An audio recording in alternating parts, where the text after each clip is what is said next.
Ես իմ դիպլոմից հատված եմ նկարել թողել այդտեղ, որպեսզի դուք պատկերացնեք, որ հիպնոթերապիան դասավանդվում է բուհերում, հետևաբար ինքը չի կարա ինչ-որ հորինված մի բան լինի ու շատ հաճախ օգտագործում է հոգեթերապիայի մեջ։ Ես ևս օգտագործում եմ, բայց ոչ բոլոր դեպքերում։ Երբ ինքը օգտագործում, ինչ էֆեկտ կարա ունենա, ինքը ինձ մոտ միշտ ինչ-որ հավելյալ մեթոդի նման մի բան է, իսկ հիմնական ուղղությունը չի, որով որ ես աշխատում եմ ու շատ հաճախ տագնապային խանգարումների ժամանակ, ֆոբիաների ժամանակ, քրոնիկ ցավերի են ցավերի, որոնք որ ֆիզիկական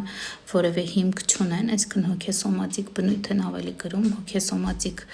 ախտանիշների դեպքում, ֆինանսական սովորությունների դեպքում, խոճապային գրոհների դեպքում, NLP-ի հետ համակցված օգտագործումակախվածությունների դեպքում, այսինքն կան մի շարք խնդիրներ, որոնց դեպքում աշխատում է հենց հիպնոզը, հենց հիպնոթերապիան։ Ու դրսում կան տարբեր հիպնոսի դպրոցներ, ինստիտուտներ, դրանք շատ լավն են, տարբեր ուղղություններով են, ու համել պետք է իմանալ, որ հիպնոսի փուլերը տարբեր են, մի փուլ չի, տեսակները տարբեր են, ոչ բոլոր մարդիկ են դրվում հիպնոսի։